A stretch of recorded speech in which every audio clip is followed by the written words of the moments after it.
Good morning बच्चों। आज हम आपके दो तीन इम्पोर्टेंट क्वेश्चन करेंगे और आप इसको वीडियो को मैंने इसलिए कम क्वेश्चन करवाए हैं ताकि आप इस वीडियो को बार बार सुन के इनको लर्न कर सको। लोकतंत्र नागरिकों की गरिमा बढ़ाता है। गरिमा का मतलब होता है सम्मान, इज्जत। तो लोकतंत्र क्या होता है कि लोगों का शासन होता है। तो इसमें क्या होता है, लोग खुद के शासक खुद होते हैं। तो इससे क्या होता है, लोगों की इज्जत बढ़ती है, सम्मान बढ़ता है, सबको एक समान माना जाता है, सबको स्वतंत्रता दी जाती है। ये लोकतंत्र का हम कहते हैं कि लोकतंत्र बाकी जो वो हैं शासन व्यवस्थाएं हैं उनसे बेहतर क्यों है। तो उसमें ये पॉइंट आता है कि लोकतंत्र नागरिकों की गरिमा बढ़ाता है। ये सबको एक समान इज्जत देता है, स्वतंत्रता देता है। ये लोकतंत्र ये नहीं देखता कि कोई अनपढ़ है या गरीब है, सबको एक जैसा दर्जा दिया जाता है। तो लोकतंत्र नागरिकों की गरिमा बढ़ाता है, इस कथन की पुष्टि करनी है हमें। लोकतंत्र नागरिकों का सम्मान बढ़ाता है, जिनकी गरिमा बढ़ाता है। लोकतंत्र राजनीतिक समानता के सिद्धांत पर आधारित है। लोकतंत्र है इसमें सबको राजनीतिक समानता कैसे दी जाती है, लोगों को सबको, चाहे वो पढ़ा लिखा हो, चाहे अनपढ़ हो, चाहे काला हो, गोरा हो, कोई किसी भी जाति से संबंधित हो, उसको वोट का अधिकार दिया जाता है। सभी को, जो 18 साल के लोग होते हैं, चाहे स्त्री पुरुष कोई भी हो, अगर वो 18 साल का है तो उसको वोट का अधिकार दिया जाता है। यहाँ सबसे गरीब और अनपढ़ को भी वही दर्जा प्राप्त होता है जो अमीर और पढ़े लिखे लोगों को है। लोग किसी शासक की प्रजा ना होकर, मतलब पहले पुराने समय में जब राजतंत्रता होता था तो लोग किसी राज्य की प्रजा होते थे, लेकिन लोकतंत्र में लोग किसी शासक यानी कि राजे की प्रजा ना होकर खुद अपने शासक होते हैं। अगर वह गलती करते हैं तब भी वे खुद इसके लिए जवाबदेह होते हैं। मतलब लोकतंत्र में जो गलती करता है उसके लिए वो खुद जिम्मेवार होता है। मतलब कोई सरकार की तरफ से वो नहीं किया जाता, तंग नहीं किया जाता, सबको एक समान समझा जाता है, सबको एक समान इज्जत दी जाती है। कोई किसी को गलत नहीं बोल सकता। लोकतंत्र में, लोकतंत्र में लोग अपनी सरकार खुद चुनते हैं और उन लोगों को चुनते हैं जो लोग लगता है कि देश को अच्छी तरीके से चला सकेंगे। लोकतंत्र का मतलब है लोगों की ही सरकार। तो इस लोगों की सरकार होगी तो लोग अपना एक दूसरे का वो करेंगे, सम्मान करेंगे। तो लोकतंत्र नागरिकों का सम्मान बढ़ाता है। लोकतंत्र में क्या होता है, राजनीतिक समानता। जो लोकतंत्र है वो राजनीतिक समानता के सिद्धांत पर आधारित है। वो मैंने बता दिया कि सबको वोट का अधिकार दिया जाता है, चाहे कैसा भी व्यक्ति, गरीब अमीर, काला गोरा, किसी भी धर्म का हो, उसकी वोट का उतना ही मूल्य होगा जितना अमीर का होगा। जहाँ सबसे गरीब और अनपढ़ को भी वही दर्जा प्राप्त होता है जो अमीर और पढ़े लिखे लोगों को। लोग किसी शासक की प्रजा ना होकर खुद अपने शासक होते हैं। अगर वह गलती करते हैं तब भी वह खुद इसके लिए जवाबदेह होते हैं। हमें एक होता है ये लोकतंत्र में गरिमा कैसे बढ़ाता है, ये तो आपको पता चल गया कि सबको एक समान समझा जाता है। अगर वो सही तरीके से व्यक्ति चलता है तो उसको सम्मान मिलता है। अगर कोई गलत करता है तो उसको अपने आप ही पता होता है कि मैंने गलत किया है तो मुझे सजा मिलेगी। लोकतंत्र ऐसी चीज है, ऐसी शासन प्रणाली है। तो आगे है संविधान वाले चैप्टर में। जब संविधान की बात आती है तो लोग ये कहते हैं कि संविधान, जब हम चाहे 10 लोग हों, चाहे लाखों लोग, चाहे करोड़ों लोग जब एक साथ इकट्ठे बैठते हैं तो हम अपने कुछ रूल्स बनाते हैं। तो वही रूल्स को अगर हम लिख लेते हैं तो वो क्या बन जाता है, संविधान बन जाता है। तो संविधान में क्या होता है, जब जिसको नई नई सबको वैसे संविधान, अब सारे लोकतंत्री देशों में संविधान जरूरी होता है। संविधान जरूरी होने के बावजूद भी जो ज्यादा पढ़े लिखे लोग नहीं होते उनको नहीं पता होता कि संविधान क्या चीज है और इसकी आवश्यकता क्यों क्यों बनाया गया है, ऐसा कुछ किसी को पता नहीं होता। जो पढ़ लिख जाते हैं उनसे भी अगर एट ए टाइम पूछ लिया जाए कि हमें संविधान की क्यों जरूरत है, तो वो एग्जैक्ट आंसर नहीं दे पाते। तो मैं आपको दो आंसर दिए हैं, इसके जो भी आपको सही लगे वो आंसर याद कर लेना। तो जो भी देश बने हुए हैं, जो देशों में लोग रहते हैं, वो जब उन्होंने एक साथ रहना शुरू किया था, तो हर एक इंसान की यही इच्छा होती है कि वो शांतिपूर्वक तरीके से रहे।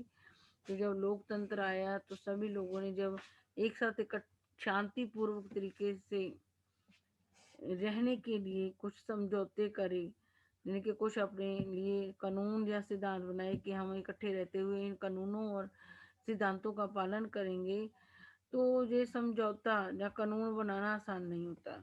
जब कुछ लोग इकट्ठा रहने के लिए, कुछ इकट्ठा रहते हुए कुछ कानून या सिद्धांत बनाते हैं जिनका वो पालन करेंगे, तो उन कानूनों को बनाना आसान नहीं होता, ना ही उनको लागू करना आसान होता है।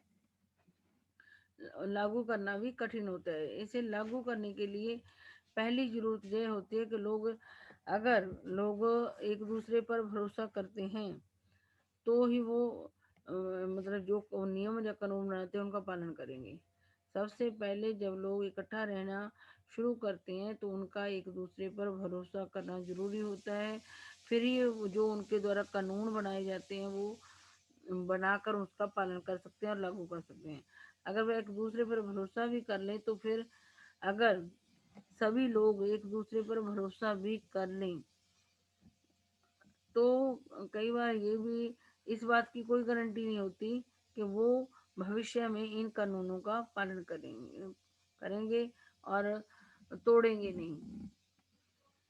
तो जब लोग कुछ लोग इकट्ठे होकर इकट्ठा रहने की कोशिश करते हैं, और इकट्ठा वो तब रह सकते हैं जब वो एक दूसरे पर भरोसा करते हों। जब वो इकट्ठा रहेंगे तो कुछ उनको नियम बनाने पड़ते हैं अगर ये, क्योंकि शांतिपूर्वक तरीके से रहने के लिए कुछ नियमों का होना जरूरी है। नहीं तो अगर साथ रहते हुए एक दूसरे से गलतियां होंगी तो शांति नहीं रह सकती। तो जब लोग एक दूसरे के साथ इकट्ठा रहना शुरू करते हैं तो वो कुछ नियम बनाते हैं। अगर उनके अंदर भरोसा होता है, पहले तो कानून बनाने आसान नहीं होते, फिर उनको लागू करना आसान नहीं होता, चाहे वो कितना भी भरोसा एक दूसरे के ऊपर करते हों, लेकिन इस बात की कोई गारंटी नहीं होती कि वो जो कानून बनाए हैं वो उनके अनुसार चलेंगे या नहीं चलेंगे। तो इसके लिए क्या होता है, तो ऐसी स्थिति में भरोसा बनाने और बरकरार रखने का एक ही तरीका होता है।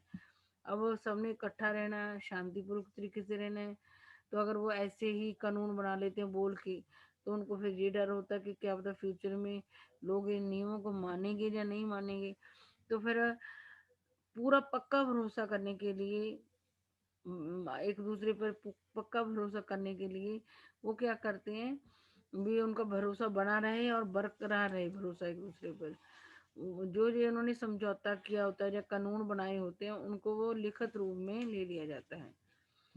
तो आपने लोगों ने भी देखा, जैसे कि आपके घर में कोई बात होती है या कुछ, जैसे आप कोई बैंक के साथ भी से कुछ पैसा लेते हो, जब बैंक को में जमा करते हो, तो आप भी कुछ ना कुछ तो लिखित करवाते हो ना।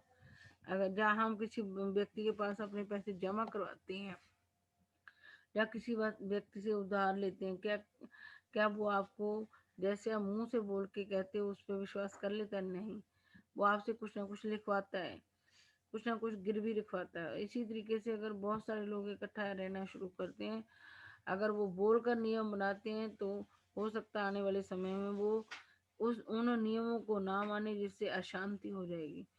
तो जो लोग इकट्ठे रह रहे हैं, कुछ नियम बना रहे हैं, तो उन नियमों का लिखित में लिख लिए जाए, तो इससे क्या हो जाता है, उनका जो भरोसा होता है, जो उनकी एकता होती है, वो ज्यादा बन जाती है। तो जो भी संविधान होता है वो इसलिए बनाया जाता है ताकि किसी देश के लोग शांतिपूर्वक तरीके से कुछ नियमों को मानते हुए इकट्ठे रह सकें। तो जो कानून वो बनाते हैं उनको अगर वो लिखित रूप में ले लेते हैं तो वो संविधान कहलाता है। तो इसमें हमें पूछा गया कि संविधान हमें क्यों चाहिए, इसके लिए 3 कारण बताओ। तो मैंने एक तो बड़ा क्वेश्चन आपको ऐसे समझाया, तो इसके कारण भी बताए हैं जो बुक के अनुसार है। संविधान की हमें इसलिए भी आवश्यकता होती है क्योंकि हमें यह निर्धारित करना होता है कि भविष्य में शासकों का चुनाव कैसे होगा। बस देश को अगर राजा होता है तो आगे उनकी जो बच्चे होते हैं वो आगे शासन करते हैं देश के ऊपर। लेकिन अगर सरकारें होती है तो हर 5 साल बाद सरकारें बदलती हैं। तो जो आजकल के लोकतंत्री देश हैं उनमें ये भी सिद्धांत या नियम बनाए जाते हैं कि जो देश को चलाने वाले शासक होंगे उनका चुनाव कैसे होगा, और जो चुनी हुई सरकार होएगी चुनाव के बाद वो क्या क्या काम कर सकेगी और क्या क्या काम नहीं कर सकेगी, ये भी लिखित रूप में मौजूद होना चाहिए। नहीं तो हो सकता है कि जो सरकार बने वो तानाशाही बन जाए। अगर ऐसा कुछ लिखित में नहीं होगा कि कैसे चुनाव हुए, कैसे सरकार बनेगी, क्या क्या काम कर सकेगी सरकार, ऐसा कुछ लिखित में ना हो तो हो सकता है जो सरकारें हैं वो अपने नियम कानून बना के तानाशाह हो जाएं। तो इसलिए भी संविधान जरूरी है कि उसमें लिखा होता है कि आने वाले समय में जो सरकारें चुनी जाएंगी वो कैसे चुनी जाएंगी, चुनी गई तो वो क्या क्या काम करेंगी और क्या नहीं करेंगी। नंबर 2, संविधान की इसलिए भी आवश्यकता होती है ताकि लोगों को जो नागरिक अधिकार मिले हैं अगर वह लिखित में होंगे तो वह अधिकार उनसे कोई भी छीन नहीं सकेगा। संविधान की लोगों को इसलिए भी जरूरत है क्योंकि संविधान नागरिकों को कुछ अधिकार देता है। अगर वो अधिकार लिखे नहीं होंगे तो हो सकता है कि वो अधिकार उनसे कोई अधिकार उनको वो इस्तेमाल ही ना कर सके उन अधिकारों का। अगर लिखित में होंगे तो उनसे कोई वो अधिकार छीन नहीं पाएगा। नंबर 3, संविधान की आवश्यकता हमें इसलिए भी होती है कि ये जो हमने नियम बनाए हैं ये अच्छे तरीके से काम करें। अगर हम ऐसे ही नियम बना दें और जो भी सरकार है वो अपनी इच्छा अनुसार इन कानूनों को बदल दे तो फिर तो इन कानूनों को बनाने का कोई भी फायदा नहीं है, क्योंकि जो सरकारें आएंगी वो अपने फायदे के लिए इन कानूनों को ऐसा रूप दे देंगी जो उनको फायदा पहुंचाए। तो संविधान की हमें इसलिए भी आवश्यकता होती है कि जो नियम कानून हमने साथ मिलकर चलने के लिए बनाए हैं ऐसा ना हो कि आने वाली सरकारें उनके अंदर फेरबदल ना कर दें। तो उस फेरबदल से बचाने के लिए भी संविधान के अंदर ये सब लिखा जाता है कि आने वाली सरकारें इसमें आसानी से कोई बदलाव नहीं कर सकेंगी। ये जो कानून होगा, जो भी संविधान होगा वो सबसे ऊपर होगा, यानी कि सर्वोच्च होगा। अगर आने वाली सरकारें इनमें मनमाने ढंग से बदलाव करेंगे तो फिर लोकतंत्र ही नहीं आ पाएगा। तो इसलिए इसमें कहा जाता है, संविधान में लिखित होता है कि संविधान में जो चेंज करने की वो होती है विधि होती है वो भी बताई गई होती है कि अगर कोई समय के अनुसार कोई चेंज करनी पड़ी जाए तो कैसे होगी। अगर आसानी से इसमें चेंज हो सके तो जो सरकारें हैं वो हो सकता है तानाशाह हो जाएं, लोगों को तंग करें, ऐसे कानून बना लें जो सरकार के लिए सही हो और लोगों के लिए सही ना हो। तो संविधान की हमें इसलिए भी आवश्यकता होती है कि संविधान जो नियम लोगों ने साथ चलने के लिए बनाए हैं उनमें जो तब बदलाव है वो आसानी से सरकारें ना कर सकें, ताकि ये जो नियम बनाए हैं वो लोगों के फायदे के लिए लंबे समय तक चलते रहें। तो मेरे ख्याल से आपको ये वाला जो इसका एक और भी वो है, एक और जो संविधान वाला क्वेश्चन है उसका मैंने एक आसान आंसर भी लिखा है कि संविधान देश का सर्वोच्च कानून होता है जिसमें देश की राजनीति और समाज को चलाने वाले मौलिक कानून होते हैं। देश का सर्वोच्च कानून क्या होता है? संविधान। और देश की राजनीति जिनकी सरकार होगी और समाज में रहने वाले लोगों को, सरकारों को और समाज में रहने वाले लोगों को चलाने के लिए कुछ कानून होते हैं, मौलिक कानून संविधान के अंदर होते हैं। और किसी भी देश में संविधान के निम्नलिखित भूमिका होती है। नंबर 1, ये साथ रह रहे विभिन्न तरह के लोगों के बीच जरूरी भरोसा और सहयोग विकसित करता है। जब कोई चीज लिखित में होती है तो लोगों को एक दूसरे पे फिर आसान हो जाता है भरोसा करना है। तो संविधान तरह अलग अलग तरीके के साथ रह रहे लोगों के बीच में जरूरी भरोसा और सहयोग विकसित करता है।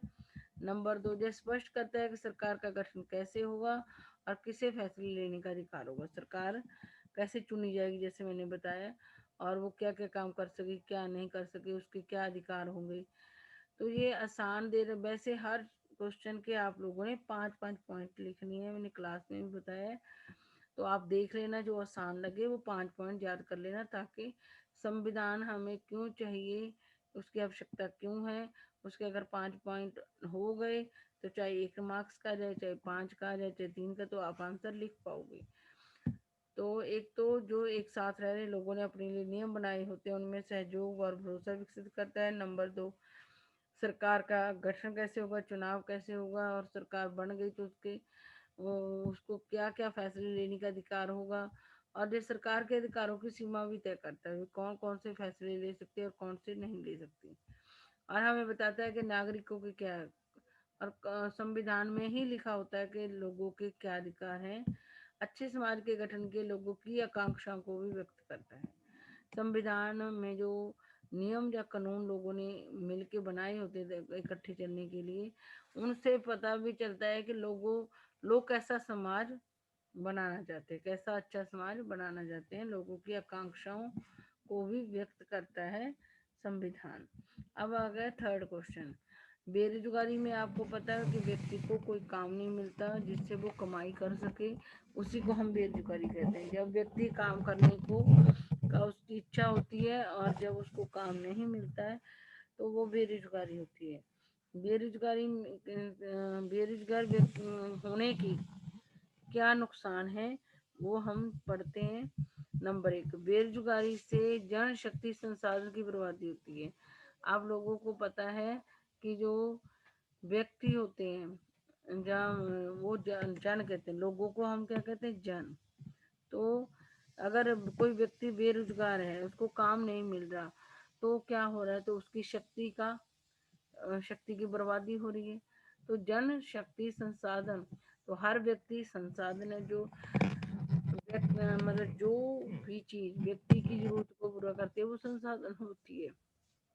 अगर एक व्यक्ति दूसरी व्यक्ति की जरूरत को पूरा कर रहा है तो एक व्यक्ति दूसरे के लिए भी संसाधन होता है।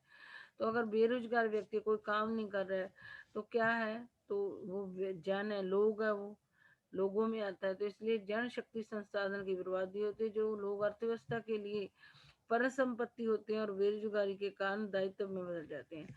अब अगर कोई व्यक्ति काम करता है तो कुछ ना कुछ बनाएगा जिससे देश की तरक्की होगी।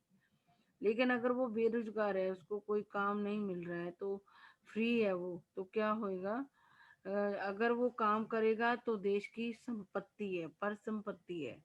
अगर वो काम नहीं करेगा तो देश के लिए वो दायित्व बन जाएगा, यानी कि देश को उसको मतलब जो फ्री व्यक्ति है वो काम तो कर नहीं रहा। अगर काम करता तो देश की संपत्ति बन जाता, लेकिन वो काम नहीं कर रहा। तो जैसे माँ बाप की रिस्पॉन्सिबिलिटी होती है, ऐसे ही फिर जो बेरोजगार लोग होते हैं वो देश की रिस्पॉन्सिबिलिटी बन जाते हैं, उनको संभालना देश का दायित्व बन जाता है। क्योंकि खाना पीना देश को ही देना पड़ता है। जैसे हमारे देश में जिन लोगों को रोजगार नहीं मिलता, तो सरकार ने कुछ ऐसी योजनाएं बनाई है जिसके अंदर क्या होता है, उनको चाहे काम मिले ना मिले तो सरकार को उनको बेरोजगारी भत्ता देना पड़ता है। तो इस तरीके से काम करने वाला व्यक्ति यहाँ पे संपत्ति होता है, पर संपत्ति होता है देश के लिए। बेरोजगार व्यक्ति वही दायित्व बन जाता है देश का। बेरोजगारों को बेरोजगारी भत्ता वगैरह दे के उनकी जिंदगी को चलाना देश का दायित्व बन जाता है। नंबर 2, युवकों में निराशा एवं हताशा की भावना होती है। लोगों के पास अपने परिवार का भरण पोषण करने के लिए पर्याप्त मुद्रा नहीं होती।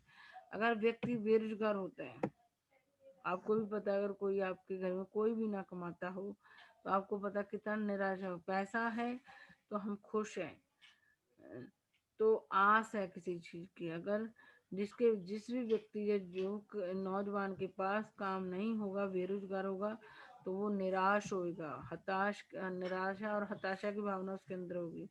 वो अपने परिवार के जो लोग हैं उनका भरण पोषण करने के लिए जो पैसा उसके पास होना चाहिए वो पैसा उसके पास नहीं हुए।